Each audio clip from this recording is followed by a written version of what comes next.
Salamanca es un lugar de origen, es un lugar de anterioridad, es el camino que recorrieron mis ancestros, ¿no? Los abuelos y los abuelos de los abuelos. Esa inmensidad siempre me pareció un misterio, porque la espiritualidad que nosotros profesamos, que heredamos de esos abuelos, es un poco lo que nos sostiene en la vida, en la existencia. Y nos lleva a la vida entenderla, descifrarla, pero somos portadores y eso es algo que nos llena de orgullo. Digo, nos llena porque somos una familia y una familia de otras familias, y hay hermanos del tiempo, porque en lo indígena la hermandad tiene que ver con compartir el tiempo. El tiempo es la deidad superior, la deidad que nos rige en todos nuestros actos, a nosotros y a la naturaleza. Y entonces nosotros en todas las acciones que realizamos, las prácticas de ceremonias, todo tiene que ver con el tiempo. Y la Salamanca es un espacio, un lugarcito en esa vibración universal donde se celebra al tiempo y nos abrazamos a una herramienta poderosa que es el arte. El arte y la búsqueda del conocimiento, que es uno de los afanes de la existencia en los pueblos indígenas. Los pueblos indígenas se organizan a sí mismos, se miran en el espejo que es el pasado, y van hacia el futuro desde esos caminos que decía recién, ¿no? Los caminos que ya transitaron los antiguos.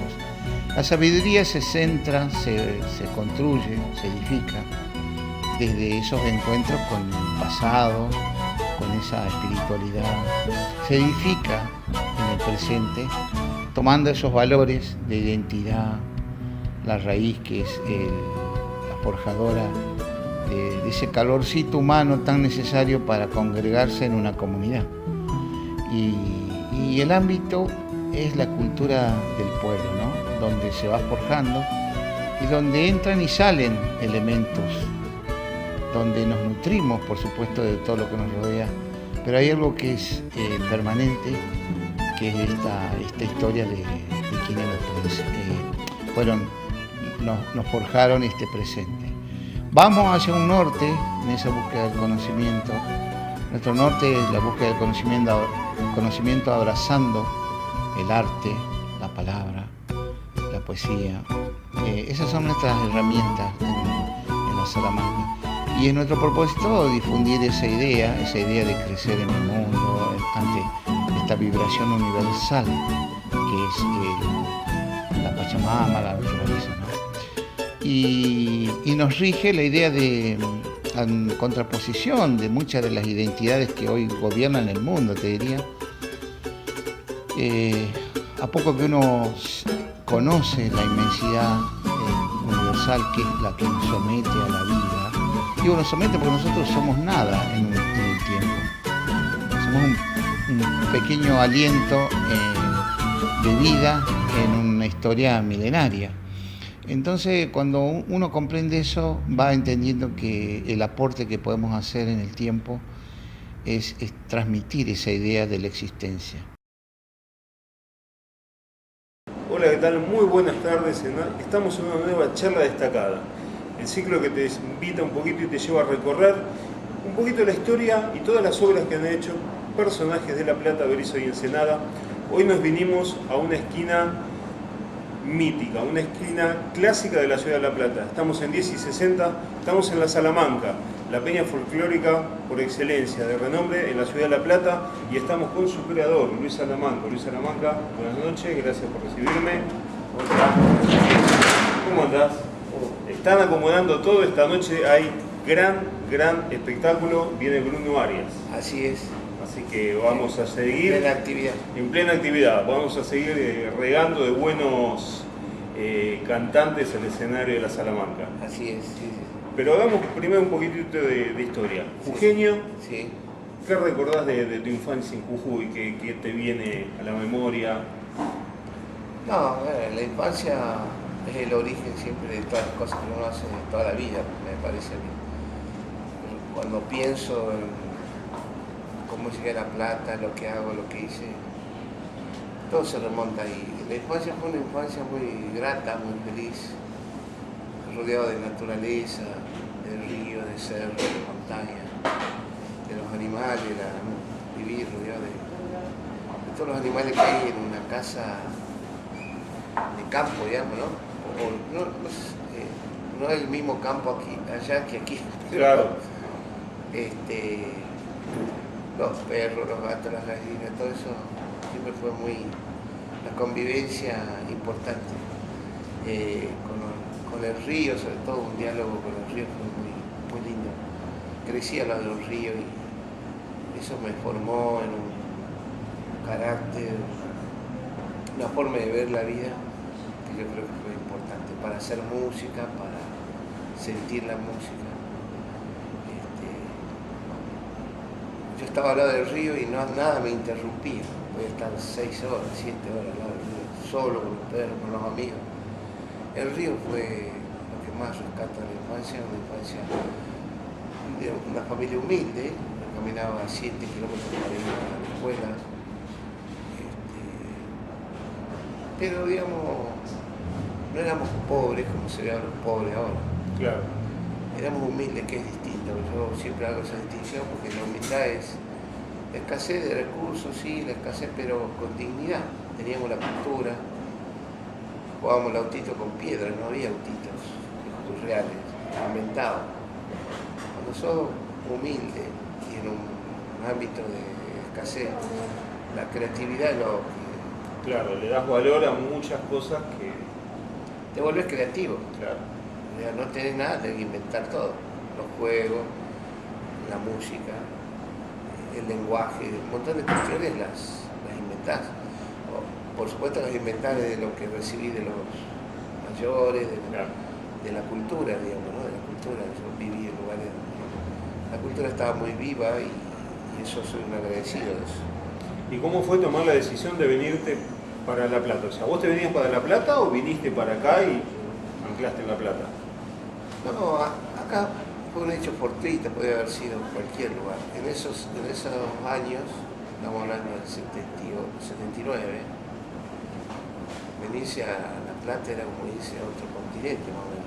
Viajé 72 horas en el Belgrano y tenía unos compañeros que ya habían venido, amigos de la infancia, y ellos siempre cada año que en el verano volvían me proponían venirme con ellos. Claro. Finalmente accedí, no es que estaba mal yo allá, sino que sentía que había otro mundo, no existían los medios que estaban ahora, era como que tenías que imaginar todo. La radio era el único medio que te contaba de un mundo que no conocía. Entonces, las distancias eran distancias reales, sí, como ahora. Entonces, yo tenía ahí, sabía que había un mundo que me gustaba investigar, conocer, me atraía salir al mundo. Y bueno, dije, me voy. Y encontré una oportunidad con un amigo, Jorge, y a él le tocó el servicio militar, después me tocaba a mí, en las Malvinas estábamos. Ahí murieron varios de mis amigos. Viví esa época. Entonces, así que, y La Plata, yo conocía de La Plata, me daba todo lo mismo, ya, ¿viste? Leía los diarios y veía que el Gran La Plata, el Partido de La Plata, Ciudad de La Plata, el Gran Buenos Aires, el conurbano, todo me sonaba medio, todo lo mismo, todo igual. Y decía tantos nombres, eso me intrigaba. Después, hasta que entendí cómo era todo eso, me llevó un tiempo. No lo entendía así. Bueno, uno se imagina cosas porque Argentina es un país tan extenso, hay como... podrían haber varios países acá. Sí. ¿Viste? Es tan grande que... Y después con el tiempo fui comprobando que sí, Argentina es... No hay una Argentina, hay varias Argentinas dentro de la misma Argentina, hay como varios países dentro del mismo, ¿viste? Sí. A veces te diría como tanta Argentina como argentinos. tengo entendido que te viniste con una valijita chiquita y un Sikus. Sí, sí, eso fue instintivo. No tenía muchos bienes. Mucho para traer. Una valijita con algo de ropa y en el medio casi como un resguardo. Eso fue instintivo. Así agarré el Sikus y lo puse entre medio de todo. ¿Y qué fue lo primero que hiciste cuando llegaste a La Plata? O sea, ¿a qué te dedicaste? ¿Cómo recordás esa primera época? Yo vine, estos amigos tenían trabajo. Yo reemplacé a uno de ellos porque le tocaba el servicio militar. Entonces vine con trabajo. Yo trabajaba de cadete en una farmacia. Conozco mucha gente de aquellos años con trabajo en la farmacia, que hoy los veo. Vienen acá. Y no, eso, yo llegué un sábado y el lunes ya estaba trabajando, sí, eso fue bueno. Sí, y no me vine tan así, ¿viste? Sí, a ver qué ciego. pasa. Y ahí empecé a trabajar, estudiaba de noche. ¿Qué estudiabas? No, terminé el secundario. Terminaste el secundario. Hice cuarto, quinto, acá. Allá no, había estudiado la técnica, con la cual no me reconocieron, entré en un bachillerato. Claro. Nocturno, ahí terminé el secundario y trabajaba de cadete en una farmacia chiquita acá, 958. Bueno, aprendí todo eso. Podría haberme quedado ahí, pero Sí. fui porque no era lo mío. Y empecé a tocar música. Conocí gente. La Plata era una ciudad atrayente porque había más estudiantes que ahora. Digo, ¿no? me parece, yo tengo la sensación que había una matrícula de estudiantes mucho mayor que ahora. No había tantas universidades en el país. Entonces, todavía muchos estudiantes de toda Latinoamérica. Claro. Eso me gustó. Antes venían mucho más para acá. Ahora está un poco más repartido, entonces por ahí no hay tanto. Claro, y me gustó eso, como que venezolanos, colombianos, peruanos, uruguayos, había muchos uruguayos. Y la pensión que yo vivía. Sí, me maravilló eso de La Plata. Había muchos argentinos de todos lados que yo no conocía. Yo vine con 17 años, imagínate. Y no conocía, entonces, no conocía Argentina. Claro. Entonces me maravilló eso, encontrarme con ese universo de regionalismo, de cultura. Esto que te decía, como varias argentinas en una Argentina que yo no dimensionaba. Jujuy era como otro país. Sí. Lo que nos vinculaba siempre fue un poco extraño también, porque en Jujuy los planes nacionales de educación te preparaban para un país que no era el que yo vivía ahí. Entonces, ahí en esa complejidad, ahí empecé a comprender a entender esta trama que es el país. Un poco el desencuentro profundo que hay. Diría que somos un país desituado, no está en su sitio. Sí. Ni las geografías con la gente, No, ni la gente con la gente con la geografía. Claro, de hecho, practicamos cosas culturales del hemisferio norte y vivimos en el hemisferio sur. Sí. Lo mismo la religión, la sede católico, apostólico romano. Claro. ¿Es que? De todo eso. Sí. Entonces, esas cuestiones, yo por suerte tuve una familia que me educó con mucha libertad y no me obligaban a nada. Eso fue muy, para un espíritu como el que yo tengo, que casi anarquista, te digo. Ni gobierno ni que me gobierne. Entonces, ahí, con ese espíritu, salí al mundo con el instrumento y ahí empezó un recorrido muy lindo que es el que te lleva a la música. Claro. El siku fue el instrumento original que me permitió Te empezó a conectar con eso. con todo. Hice todo de lo cultural, hice todo desde el siku. Por eso es un instrumento al que vuelvo siempre, nunca lo abandono. Y siempre estoy pergeñando proyectos desde el siku. Banda de sicuria, mis hijos todos saben tocar. Armé muchos proyectos desde el siku. El siku es un instrumento muy noble, de todo punto de vista. Apenas soplas y suena. Y suena musicalmente. Con lo cual vos lo podés usar en muchos contextos musicales y es grato. Y si sabes tocar, aún más todavía, ¿no? Claro. Tiene muchas posibilidades. Es noble en ese sentido, pero después también es muy noble en el sentido de la textura, la caña, de dónde viene la caña, el sonido que saca es un sonido, es como si tronara la tierra, ¿viste? Una cosa así.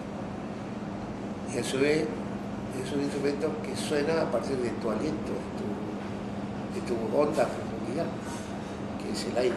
Suena con lo que uno tiene adentro. Y tocarlo, tenés que tocarlo hasta cuando resuenan tus huesos. Claro. Así que para tocarlo bien, tenés que tocarlo con todo el cuerpo. Y esa resonancia, una resonancia muy fuerte que te marca toda la vida. Los sicuris del mundo lo saben. Y después tiene otras cuestiones que estaría bueno saberlo. Ya dije que era muy noble. Es un instrumento que tiene dos partes, arca e ira. Sí. Son dos mitades.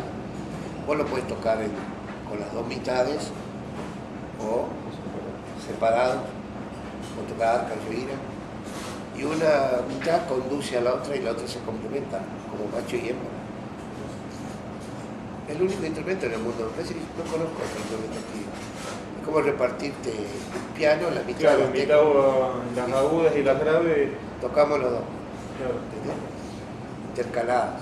Entonces eso es una maravilla que te enseña a compartir tu individualidad reconociendo la individualidad del otro.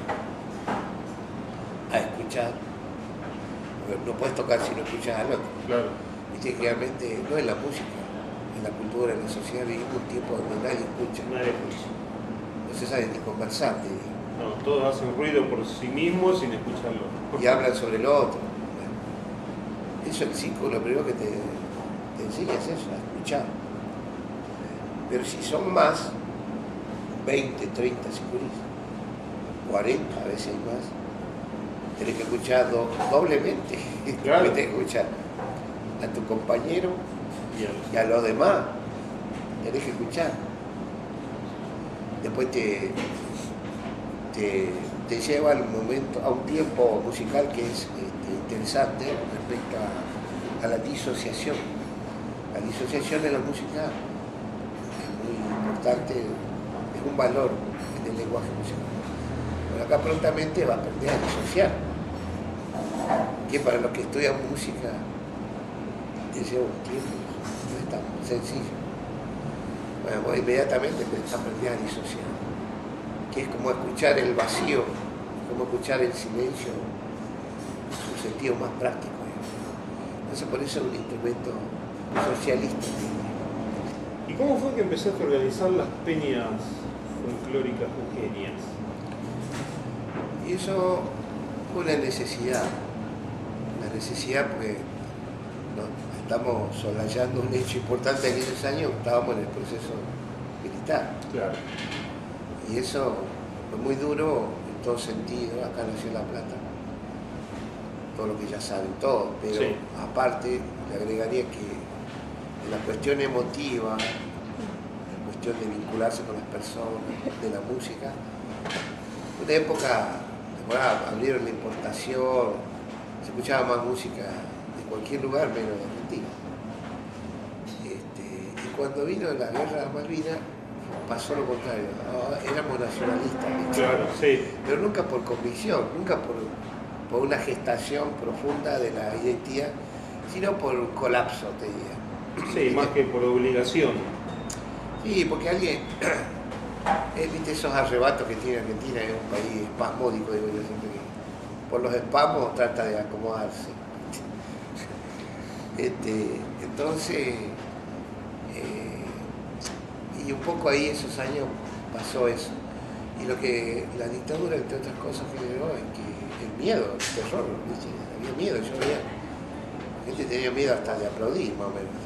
Había gente que ni se reía. Nosotros éramos irreverentes, éramos 5 pequeños todos esos amigos que nos contaban, todos músicos.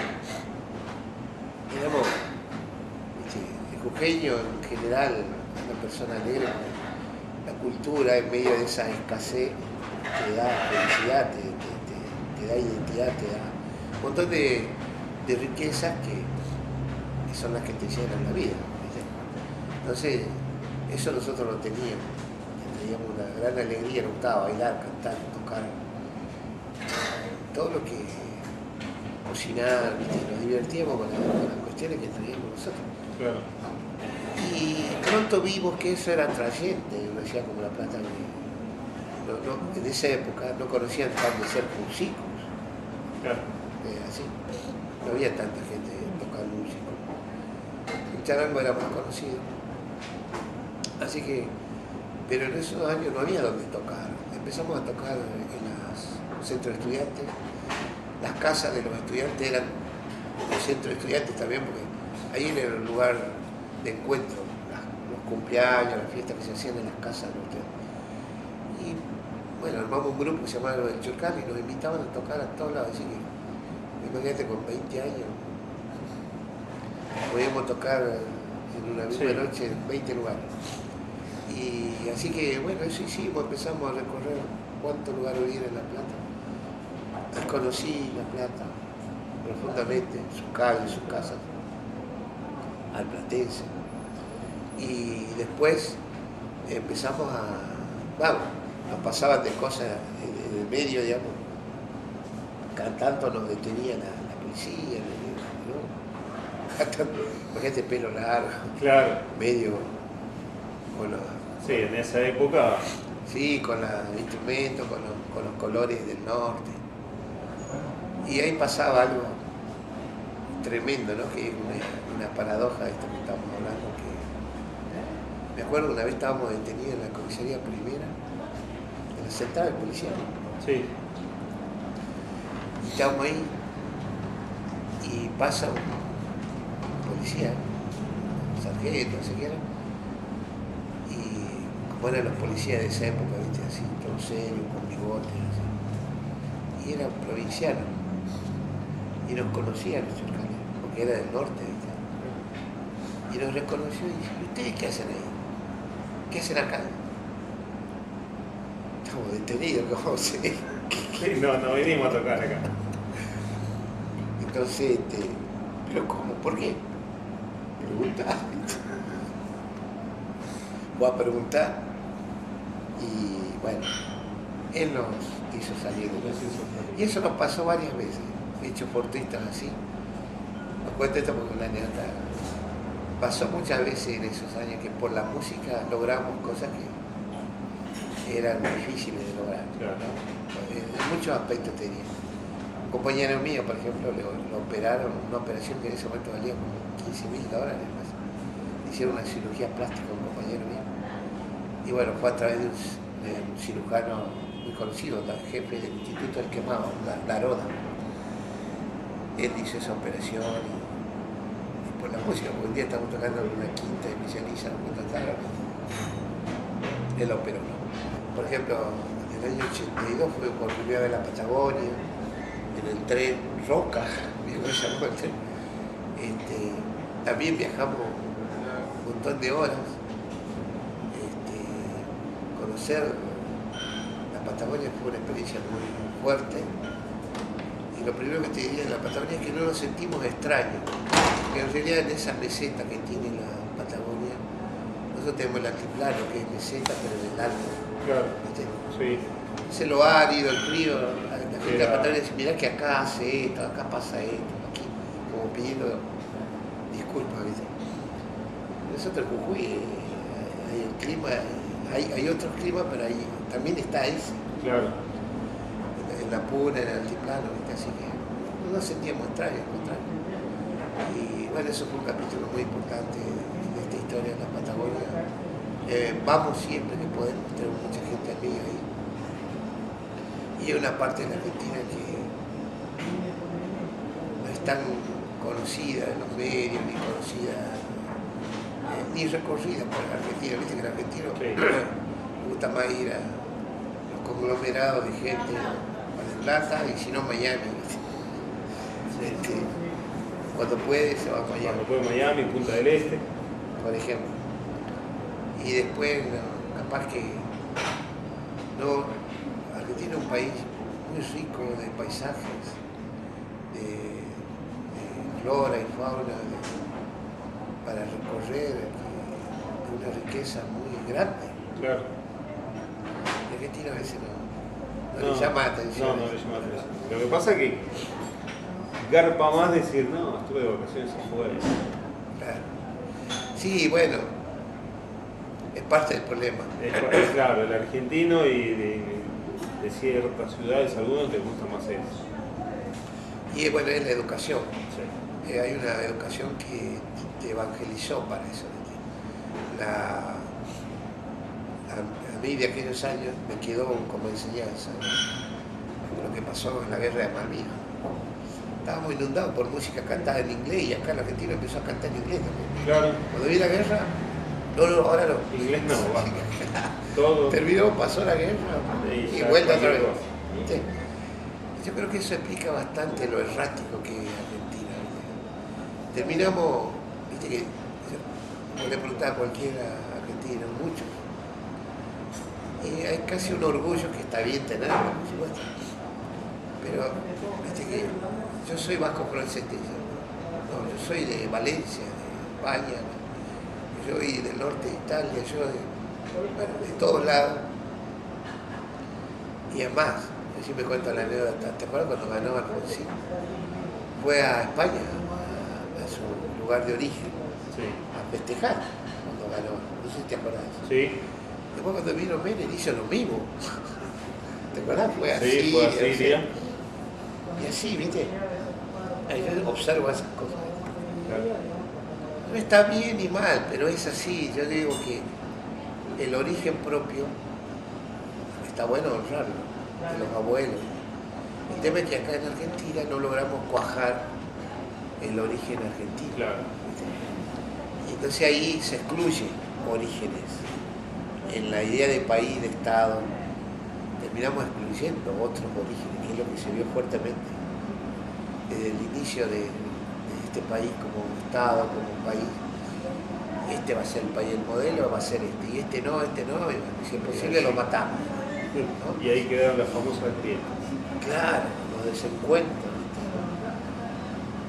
Y eso tiene que ver con la educación, porque después, bueno, Sarmiento y toda la generación que continúa Sarmiento, se gestó antes y después continuó, Claro. y continúa hoy, ¿viste? Que la cosa medio de que quién es más argentino que otro. Sí. Y por ahí a veces a mí me pasa. Todo el tiempo me pasa que voy a algún lugar y hay gente que enseguida me pregunta, ¿usted es argentino? Claro, me ven la fisonomía y dicen, este es de Bolivia, de Perú. Lo cual a mí no me ofende, porque imagínate, yo vengo de esa región, me siento hermano Claro. de los bolivianos, de los peruanos, de los chilenos. No me ofende eso, al contrario, tengo raíces en Bolivia, en Perú. Pero sí entiendo de la manera en que me lo preguntan. Entonces a mí me sale el indio, ¿viste? Siempre cuento esto que yo le digo, ¿y usted de cuándo es argentino? Yo soy de siempre, ¿viste? Desde antes que esto sea Argentina. Claro. El argentino no ve eso. ¿Viste? Tiene una argentinidad corta en términos de años. Sí, es la Argentina que te saca la bandera para el Mundial y no te la saca por una fecha 25 de mayo. Y es corta en términos de historia. Sí. De su abuelo, su bisabuelo, su tatarabuelo. Bueno, pues prepararte, bueno, yo soy el verdadero argentino. Sí, increíble. O lo que pasa ahora, ahorita que Macri, el gobierno de Macri y todo el conglomerado cultural que lo sostiene, que es mucho, le echan la culpa a los migrantes Sí, bolivianos, chilenos, vienen a robarte el trabajo, la salud, culpa de ellos no tengo trabajo. Argentina siempre fue un país generoso con los migrantes. Ellos, por ejemplo, vos lees todos los apellidos de los gobiernos sí, de ahora, a ver. vinieron de donde no vinieron, de la Quiaca, ¿viste? Vinieron escapando de la guerra de Europa muchos y, Sin y hambre, se les con abrieron las hambre, puertas. con hambre, escapándose de la guerra, sin patria, sin economía, escapándose de todo. Sí. Y ahora ellos son los dueños de todo. Sí, los que no quieren ni siquiera que se atiendan en el nuevo hospital. Por ejemplo, eso, una burrada, te digo, una más. No honrar tus orígenes tiene que ver con eso. Porque a veces se dice esto, honrar los orígenes. ¿Y qué es eso? Bueno, esto. Lo tenés que honrar. Lo que le pasó a tu abuelo, a tu bisabuelo. Venerar y vos ser heredero consecuente de eso. A nosotros nos pasa eso. Argentina es un país donde te venden la idea de que el futuro de acá a 10 minutos puede ser otro. Sí. En cambio, las culturas indígenas, de donde yo pertenezco, es el pasado el que está adelante. En el pasado yo puedo mirarme mi historia, de mi padre, puedo mirar lo que hicieron, lo que no hicieron, puedo aprender. Lo miro, lo tengo ahí. Claro. Es un espejo donde mirarse. El futuro está atrás. ¿Qué? No puedo aventurar. Sí. ¿Qué voy a decir del futuro? Nada. Sin embargo, acá todo el tiempo te venden la idea que es el futuro. Se encajan en eso. Bueno, después te decía que Argentina es un país desituado, a contramano de todo. Y eso tiene que ver con la vinculación con los planetas, con el cosmos, digamos, ¿no? Y ahí también hay que encontrar las razones del profundo desencuentro de la Argentina. Las grietas que vos decís. Claro. Las grietas no son de ahora. No. Vienen de Militares federales. Claro. Sí. Así que bueno, no, ya me fui al carajo. Hay culturas que dicen que la crisis es sinónimo de que empieza algo bueno, sinónimo de cambio. Te digo esto porque en medio de la crisis de Alfonsín nace la Salamanca. ¿Cómo fue que nace la Salamanca? No, por ahí voy a discrepar con eso. A ver. Esa es una idea de la filosofía occidental. Sí, por lo mismo que yo te estoy diciendo. A veces yo discuto con algunos amigos de política y todos me hablan de la retórica, de la dialéctica de la historia, ¿no? Un poco tiene que ver con lo que voy a decir. Eso de avanzar, retroceder y que un escenario propende a otro. Exacto. No nos va muy bien a nosotros con esa. No, con esa la filosofía. crisis nos hunde. No, y cada tanto volvemos al mismo lugar. No aprendemos. ¿Viste? Nos gusta. Claro, vos decís, ¿cómo? No, en la cultura indígena la filosofía es, el sentido de existencia tiene que ver con interpretar tu relación con el cosmos, entender por qué vivís en ese cosmos, en ese universo, y después que esa energía está puesta en la convivencia, en la complementariedad con otros. Claro. Y que eso vaya hacia algún norte. Pero no norte por conociendo el sur, el norte como objetivo. Un lugar donde caminar y que todo esté ordenado para eso, para ir hacia ese lugar. No existe la idea, bueno, ya para ir para allá, vamos primero para allá, después volvemos para allá, vamos para acá, vamos para allá, sí. Porque estamos yendo para allá. Vamos para allá, listo. ¿Viste? No hay. Y contestando tu pregunta, ahora lo voy a asociar a lo que vos me preguntaste. ¿Vos te imaginas que lo que nosotros hacemos no empezó ahí, empezó de antes, mucho antes? La cultura que yo traigo, soy portador, tiene siglos, milenios, que se fue constituyendo, sobreviviendo, incluso a las violencias, todas las violencias que vos te imagines. Sí. La conquista, lo que vino después de la conquista, porque la conquista siguió. Sí. Hoy continúa la conquista. Hoy continúa. Entonces, y sin embargo la cultura es posible sobrevivirla, porque en un punto la cultura tiene tanta fuerza la identidad que se sobrepone a esa cuestión. Y yo soy parte de eso. Pero no puedo decir que empezó ahí, no, empezó de antes. Y empezó tan de antes que cuando vine de Jujuy traje el ciclo. Claro. No, traje. Ahí ya fue la primera semillita de la Salamanca. Pero a su vez, el siku no lo tenía, lo tenía de antes. Pero antes lo tenía mi papá y antes mi abuelo y así. Entonces, lo que pasó con la Salamanca fue una continuidad de aquella anterioridad. Es como pensar, ¿viste? Yo no me hice latinoamericano ni indígena en La Plata. Claro. Ahora, ¿viste? Hablando de los gobiernos, Sí. viste que Néstor Kirchner fue un presidente que empezó a hablar de la batalla cultural, del continentalismo, y se dieron señales fuertes en ese sentido. Pero viste que costó, y de hecho no se pudo avanzar tanto. Y eso tiene que ver con esto.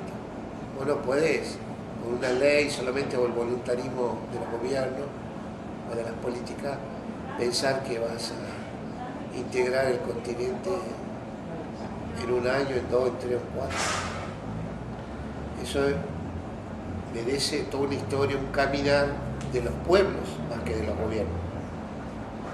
Obviamente los gobiernos muchas veces fueron los responsables de esa no integración.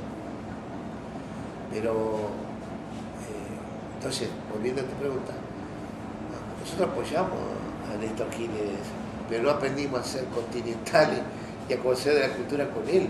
Claro. Eso está claro. Nosotros y otros miles de personas que traen esa herencia cultural de muchos años. Nada más que la cultura latinoamericana no son tan visibles en una cultura hegemónica occidental, católica, capitalista, cristiana.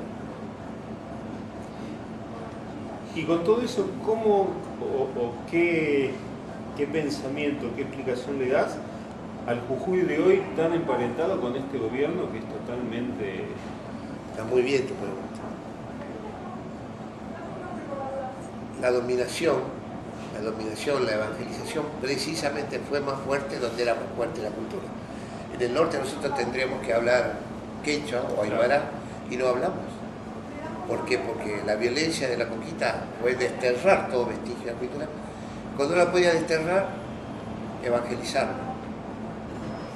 Y el trabajo de aculturización fue muy fuerte.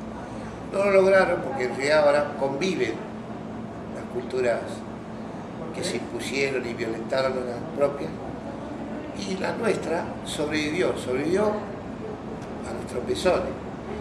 Pero hay como un reservorio de esa cultura del cual yo soy parte. Ahora,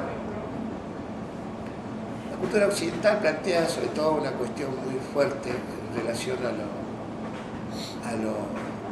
andino, a las culturas originarias, que tiene que ver con el tiempo.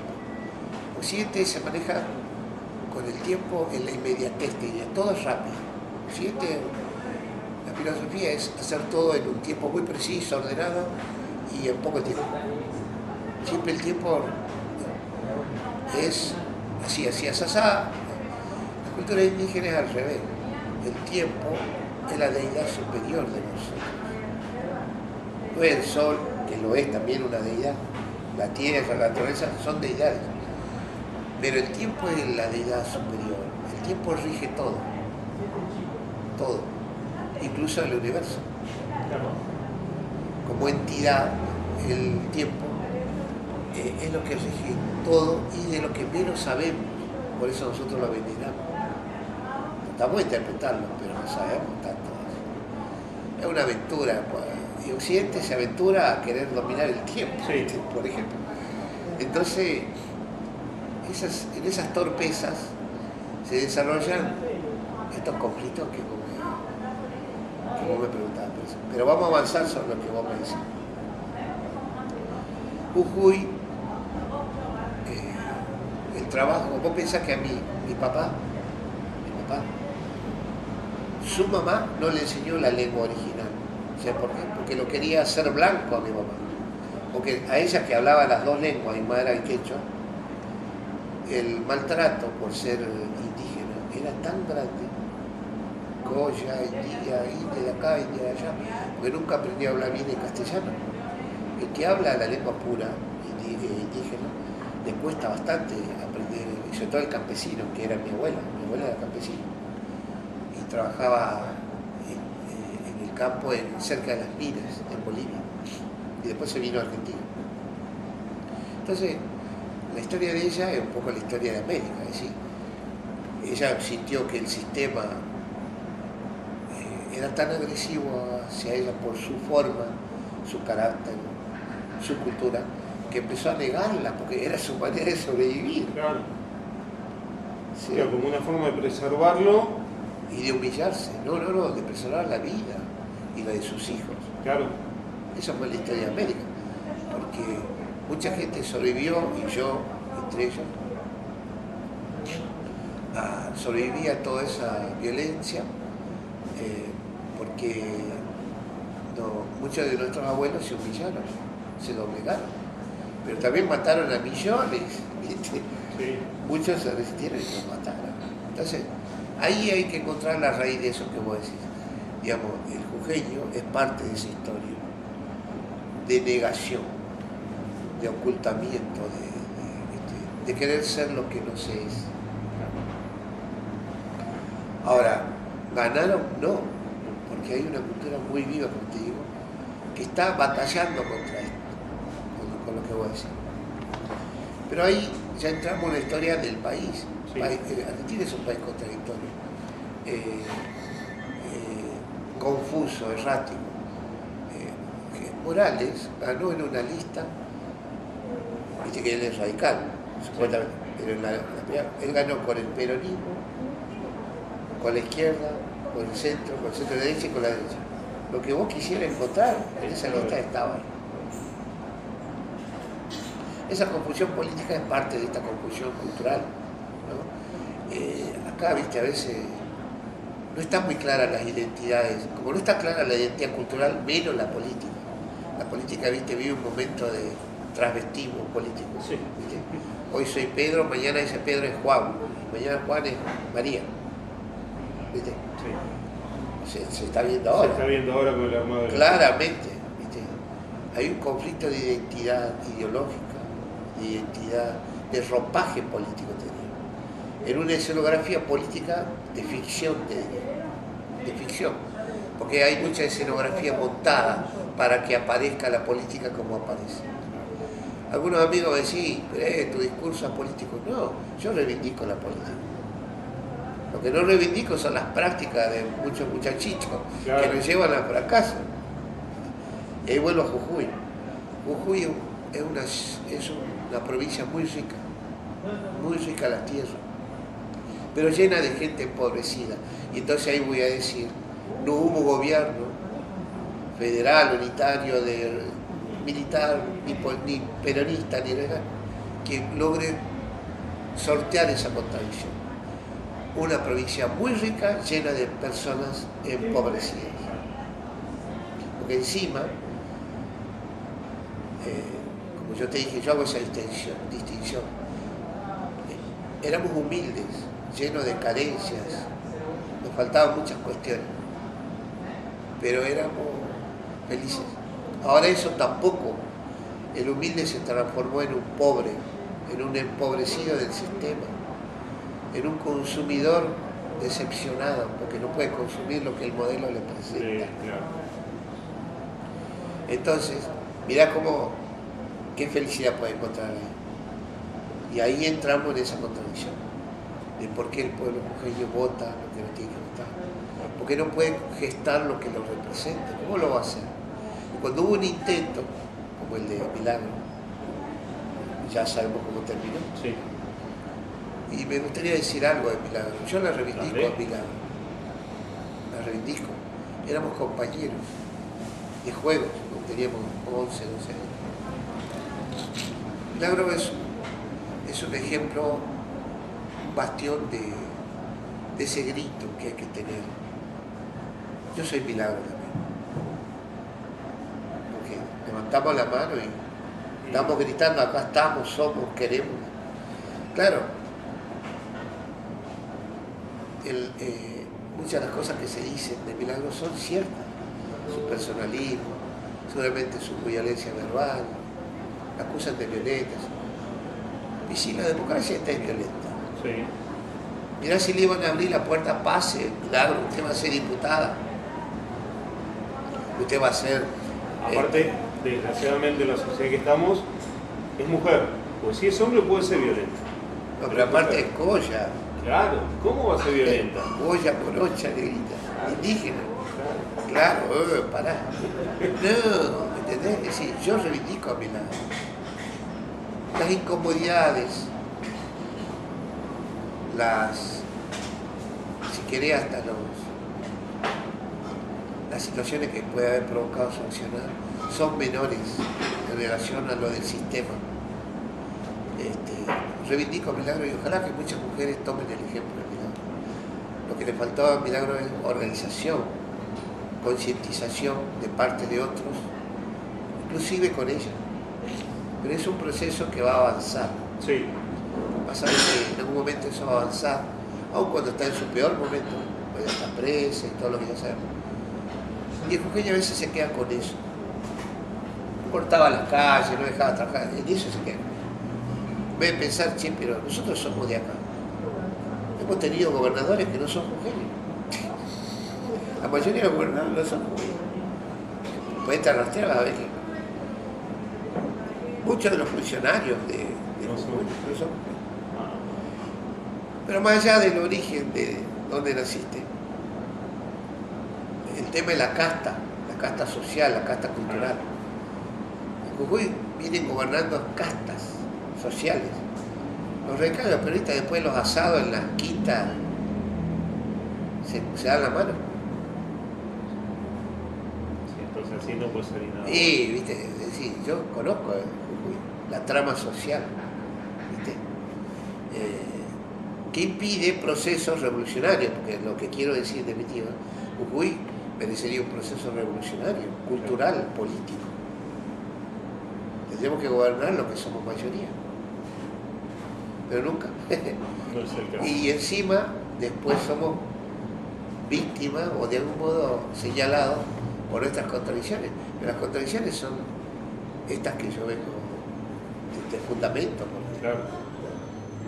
Jujuy, insisto, tiene el ingenio más grande de Sudamérica, que es Ledesma, una de las empresas más grandes del país.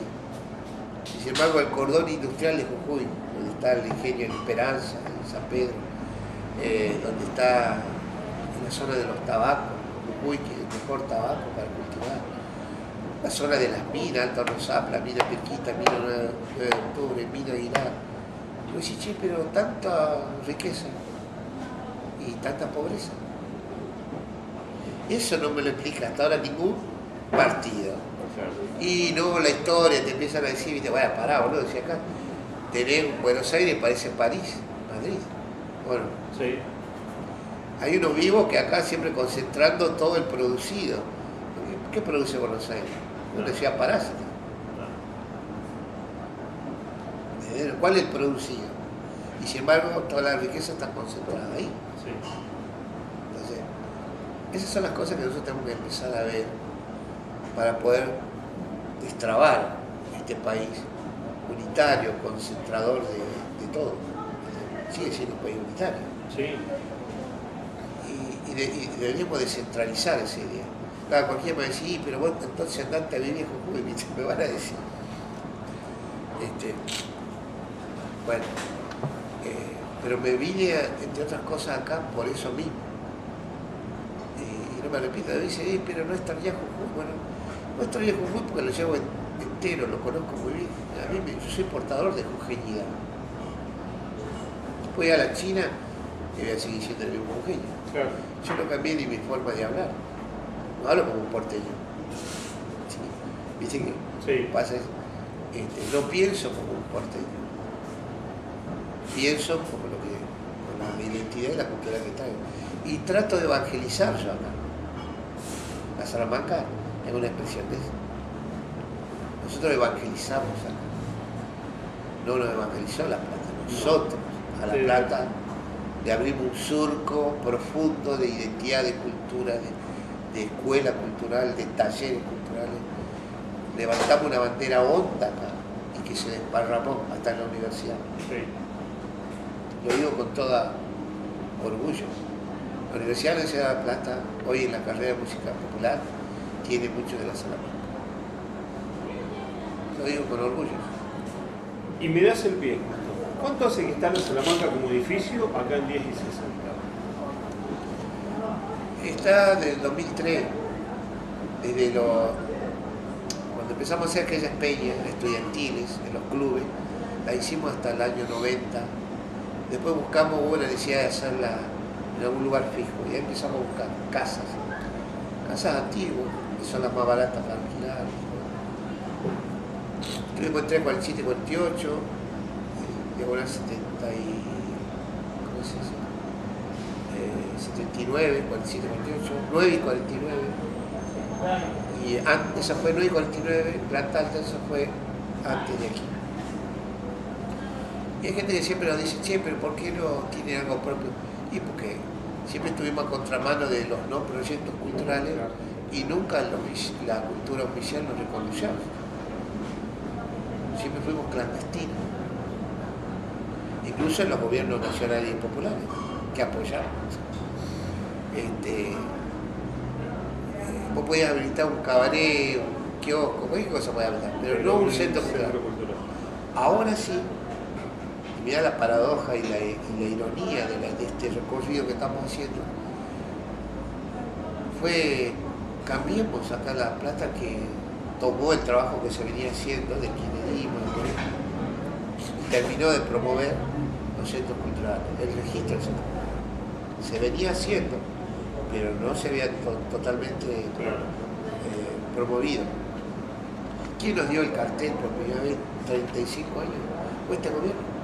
Nos dieron el cartón de centro cultural, que es lo que veníamos batallando nosotros desde la época de... Claro. ¿No? Bueno, no es que ahora lo hicimos macristas por eso, para nada. No. Pero cuento la ironía, ¿viste? Mirá vos. De cómo nuestra imposibilidad de gestar lo que tiene que hacer. Esta contradicción. Siempre a destiempo.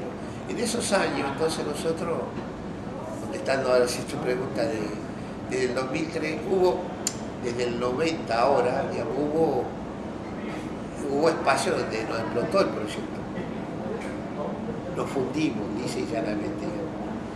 Cuando explotó con Alfonsín el país, explotó la Salamanca. Cuando explotó Mérez, explotamos nosotros. Y decir, cada vez que explotaba el país, su economía, nosotros quedamos culo para arriba.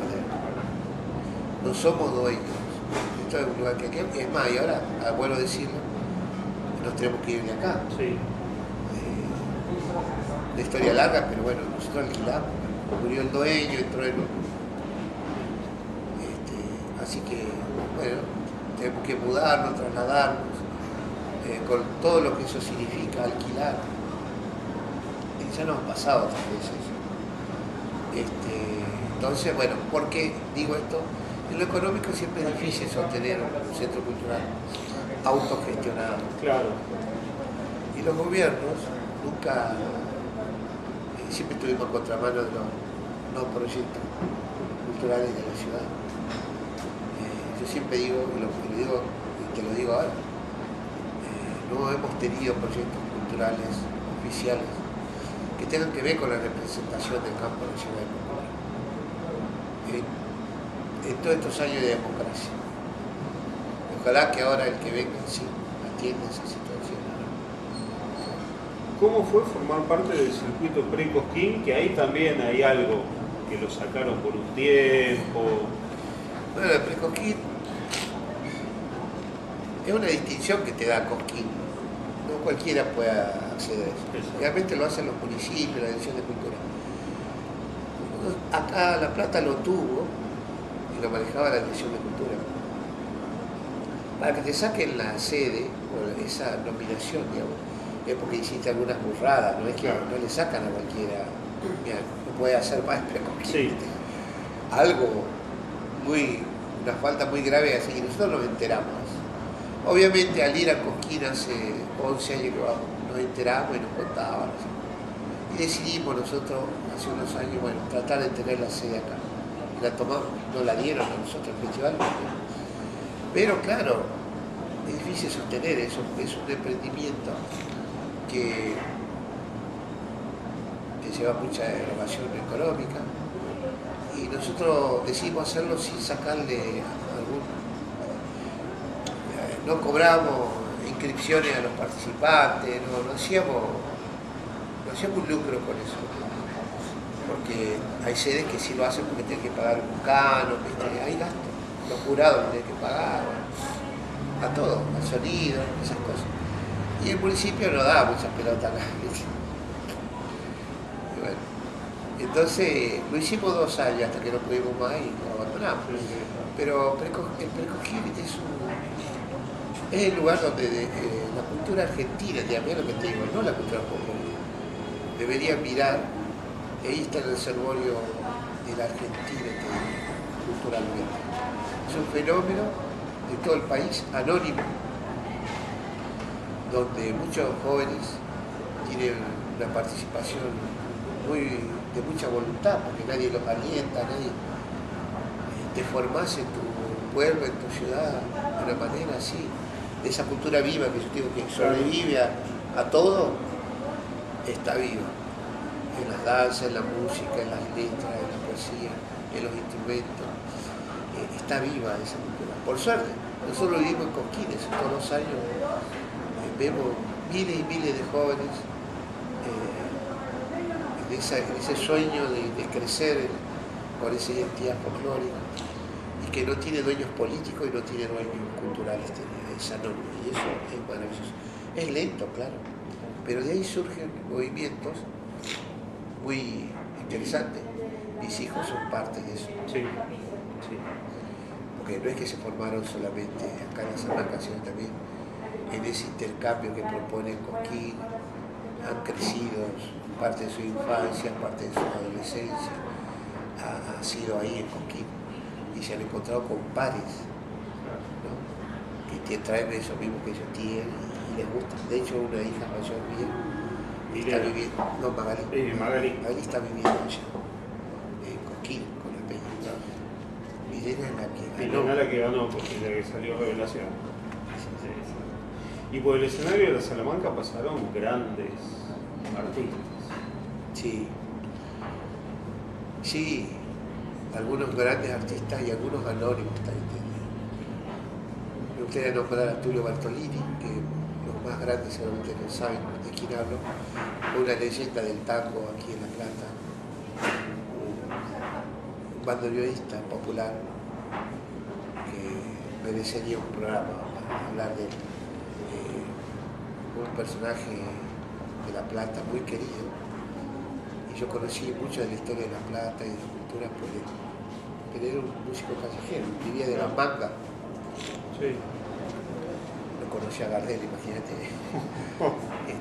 Bueno, por favor. Pero después te puedo nombrar algunos, desde Jaime Torres, Alfredo Ábalo, Jaime Lima Quintana, Tejada Gómez. Bueno, y después todo lo demás, todos los Carvajal que andan por el mundo. Pasaron por acá. Sí. Y de los nuevos, de los anteriores, muchos artistas, sí, muchos artistas. Hicimos muchos espectáculos, grandes artistas, Juan Domingo y Noche Roldán, Escoya Mercado, un gran referente de la cultura jujeña que vivía acá.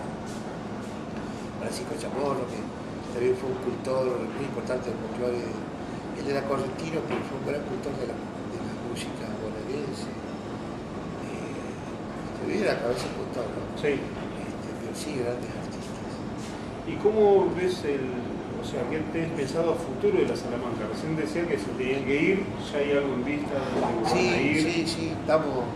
Y ahora estamos en el camino ríspido de arreglar el lugar, acondicionarlo. Eso que lleva dinero que no tenemos. Claro. Así que estamos ahí con esa premura y tratando de trabajar, ¿no? En este momento tan difícil. En este momento tan difícil y como ustedes decían que son autogestionables. Autogestionables, claro, sí. Estamos en eso, en ese plan, en el cual nos plantea una crisis muy grande, pero hemos pasado ya esta crisis, así que pensamos y tenemos la esperanza que lo vamos a poder hacer. ¿Y qué vamos a hacer? Y siempre se renueva, cada vez que nos mudamos se renueva todo. Los lugares son determinantes, cada lugar te determina, todo. Por las calles, si está en una esquina, si está en la mitad de una calle, los vecinos, todo te determina. Y obviamente después lo que haces adentro. Sí. Y el espacio físico también te determina. Adentro, digamos, la geografía, un lugar grande, ojalá lo podamos acondicionar, es más grande que esto. Vamos a poder hacer otras cosas, precisamente por eso. Bueno, ojalá son proyectos, sueños, ¿no? Me gustaría hacer un festival de jazz, festival de tango, teatro. En este lugar que hoy estamos abandonando, es parte de esa continuidad histórica que tiene la Salamanca. En la ciudad de La Plata tenemos alrededor de 40 años de vida, de existencia, como un lugar que nuclea la cultura. Una cultura continentalmente con los límites en Sudamérica, podemos decirlo así, que es donde nosotros visualizamos el territorio argentino. No nos podemos desprender de la idea continental. Para nosotros la patria, la nación que entendemos es la nación de naciones en Sudamérica. Es ahí donde nos situamos. Y es lo que intentamos transmitir aquí en la ciudad de La Plata. En los talleres, en la escuela que acá funciona, nos formamos con cultores de la cultura continental suramericana. Y eso se ve en la gran cantidad de proyectos que desde aquí se van forjando, incluso políticos porque aquí se gestó un movimiento político-cultural que se llama Hachaburu, Movimiento Cultural de Liberación se llama, Hachaburu. Hachaburu en la lengua aymara significa el gran día, llegará el gran día, alude a esa idea de juntarse los pueblos para liberarse de las opresiones y de los miedos y de los temores que ofrece un mundo lleno de inseguridades. Y hoy estamos en ese camino de gestar libertades, de un movimiento libertario para nosotros, para el pueblo que amamos y queremos. Y esa continuidad hoy tiene una interrupción, podemos decirla, de unos días, de unos meses. Nos estamos dejando este lugar entrañable de 10 y 60, pero ya estuvimos en otros lugares, en 347 y 48, 9 y 49, acá estuvimos más de 15 años, y ahora nos estamos yendo a 5, 61, 62, y bueno, se renuevan las ilusiones, se renueva el proyecto, ahí pasarán otras historias y seguiré esta continuidad de la cultura a través del arte de Sudamérica. Bueno, contá con nosotros, con charla destacada para la difusión, para lo que sea. Luis, hermosa charla, te agradezco por tu tiempo. Están preparando porque esta noche tengo entendido la Salamanca explota. Sí, viene Bruno Arias. Viene Bruno Arias, un artista de aquellos. De este tiempo y que también es parte de la Salamanca. Ganador de un premio Gardel, ganador de un Cosquín, así que consagración. Sí, no, y también bueno, mi hermano menor toca con él. Él empezó tocando acá en la ciudad de Plata cuando tenía 19 años. Él es parte de nuestra historia, nosotros somos parte de la historia de él también. Así que, un artista que queremos y que, bueno, festeja su cumpleaños. Su cumpleaños de acá, sí. Así que bueno, muchísimas gracias, no te robamos más tiempo, siguen acomodando todo, ya se siente el olorcito a las empanadas, sí. Así que gracias nuevamente por el tiempo. Gracias a vos. Un gustazo. Y bueno, nos vemos en la próxima charla destacada y muchas gracias por el tiempo también que nos dedicaron.